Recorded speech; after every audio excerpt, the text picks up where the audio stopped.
Can we talk about something fun? Of course. What's something fun you'd like to talk about? Can you suggest some fun things to talk about? Sure. How about discussing your favorite movies or shows, upcoming travel plans, or even hobbies you enjoy? Can't you suggest something more specific to me that's fun? How about planning some creative content ideas for your next studio session, or brainstorming themes for your next track? Okay, have you got any ideas? Sure. How about creating a track that captures the vibe of your recent busking experience?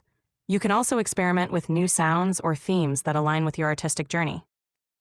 How would I do that? You could start by reflecting on your busking experience, noting any emotions or moments that stood out. Then, try incorporating those into your lyrics and experimenting with different beats or melodies that match that vibe. Can you help me define what that vibe feels like a little bit more? Sure. Think back to your busking session. Was it energetic, introspective, or maybe a mix? Try to capture that feeling and build your track around it. My experience has been like a roller coaster, like super high highs, and then, I mean, not super low lows, but comparatively to the peaks, if that makes sense. That makes perfect sense. You could channel that roller coaster of emotions into your music, creating dynamic shifts in tempo, intensity, and mood to reflect those highs and lows. It could make for a very compelling track. That's a valid point. You could focus on the emotions and experiences from busking and translate them into a theme that resonates with your audience in a live setting. It could be more about capturing the vibe and journey. Hmm. What kind of special and unique experiences from busking can I draw on? You can draw on the spontaneous interactions with the crowd, the raw energy of performing live, and the unpredictability of the street environment. These elements can add a unique, authentic feel to your music. Do you have any melody ideas? You could start with a simple, catchy riff that builds in intensity, reflecting the highs and lows of your busking experience. Adding some dynamic percussion could also help capture that energy. What melody should I start with? Try starting with a strong rhythmic hook on the guitar or piano, something they can easily loop and build. This can set the foundation and capture the vibe you're going for. Okay, can I move you up here? I can. Oh shit, F11 again, and then back down here. Oh my god, this is sick. This is life changing. I'm opening up FL Studio. I'm going to go to keys. I'm opening up addictive keys in FL Studio. Then I'm going to go into the piano roll. And what was the kind of piano that you suggested? I suggested starting with a strong rhythmic hook on the piano, something simple that you can loop and build upon. Excited to hear what you come up with. Start with a 4-bar loop at a moderate tempo, around 90 to 110 BPM, to give it a good groove and energy. Oh, so it's kind of like house. Exactly. That kind of tempo can give it a nice, steady rhythm, which is great for building layers and creating a dynamic vibe. What key? C major is a good place to start, since it's all white keys and easier to navigate.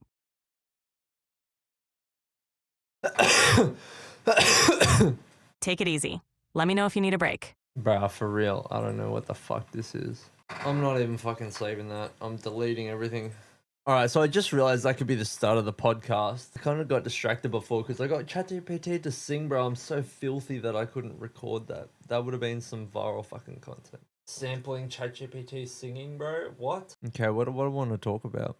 You know what? I'm going to put my video in that I made today about my little update. Been 3.5 weeks since I quit my job to do this full time.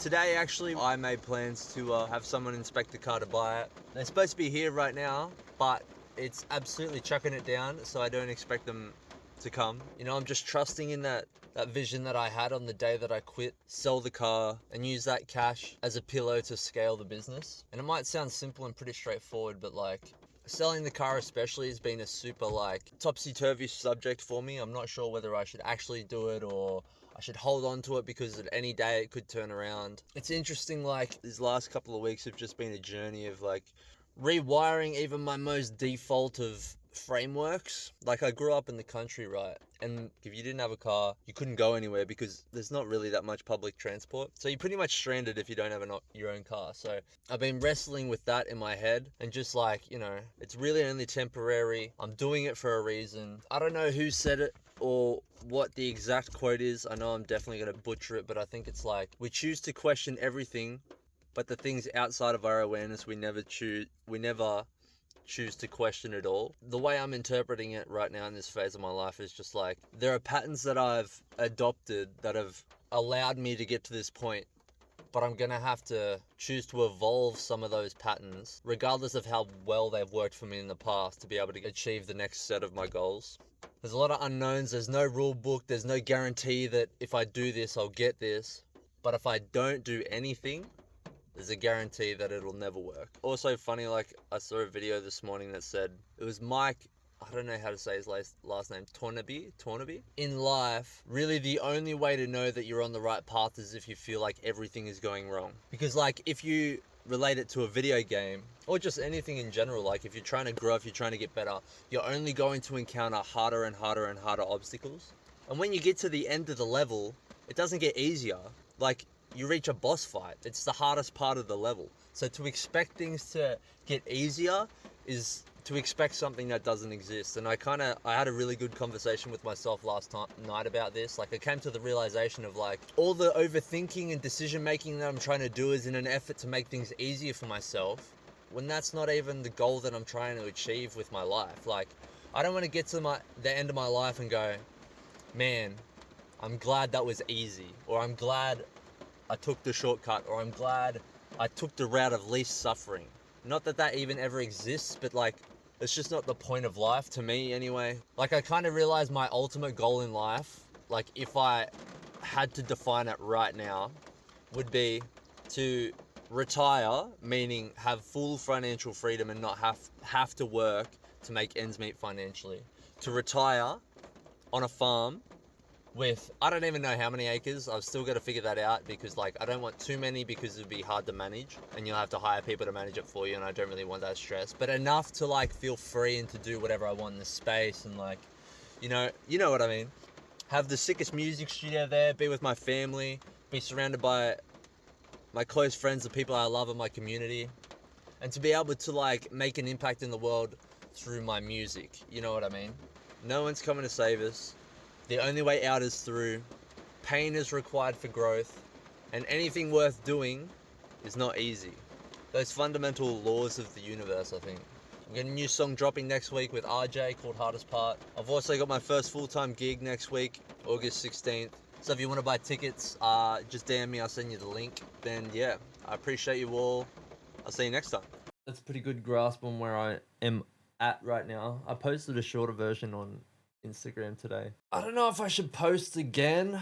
Like, I've got a fair bit of backlog content at this point, and I'm planning to edit all next week. So, well, I guess I can go through my calendar and kind of lay out my plan. So you've watched that little update, and this is what I've been up to. So today's the 9th, but the last couple of weeks since I quit has been, that's crazy, man. I found out about my clutch the next day I quit. Remember, I was under a lot of stress because I had that other mechanic booking who didn't even call me back, by the way, which is crazy. So a lot of music, a lot of shooting and editing, a lot of chilling. It's interesting how, like, where I naturally start work. Like, I feel most comfortable around 10 a.m., but I think that's because more than 2 hours before I wake up or after I wake up. But I think that's because, I don't know, maybe it's because I go on my phone for an hour as soon as I wake up, which I won't do as much this week. This is crazy. I haven't been actually studying this very much. It'd be interesting to see, right? Next week, my plan is to focus on heaps of editing, structure my mornings around waking up. First things first, I want to focus on learning how to get leads and just start building up like lead magnets and stuff like that in the mornings. And then I want to practice my set list because I perform next Saturday. And then I'm just going to smash as much editing out as physically possible, which would be interesting to see if I actually get it done. It's actually crazy, I have sessions booked on every day of the weekend, 2 weekends in a row. And then this one, I want to I want to finish the content, and then also is Alana Beats. Maybe I can switch these, but I have been focusing on finishing the lead magnet, and I feel like writing and ChatGPT work in the afternoons work better for me. So I'm just trying to move stuff around. Just starting an edit at 8 a.m. is pretty fucking brutal, but it's just the hard work you got to do, I suppose. So what time have I been starting work this week? Because Kira's been here. I think it did kind of take me by surprise. Oh, because the battery thing was on Monday. And that's crazy, bro. I feel like time moves so fast. Because I'm just packing it. Packing it, bro. Look at this. So I woke up, scrolled, watched YouTube for an hour. That's pretty standard. And then I remember I felt pretty bad about doing that because this spun me out, like the battery completely. I drove it straight to an auto electrician, and then I took a bus to the studio. So I got that whole shit sorted out in 2 hours, and then I bust it back. That void is a plug. Because I was like, well, the first session ended earlier than I expected.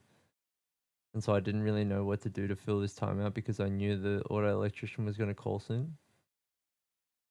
Then I went and picked it up, and then I did BJJ and talked to Tiago. And that was a great conversation. I feel like we really understood each other. I think that was alright. That was a trip. The next week I'm focusing on content heavy.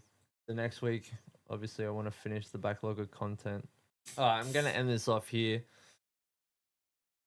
I don't know if anything was worth value. If you watched this as all, dude, thank you. There's a smudge on the camera. That's weird, kind of gross. Anyway, thanks for watching. I'm deep in it right now. I'll see you next week. Yeah, stay tuned. It's gonna be hectic.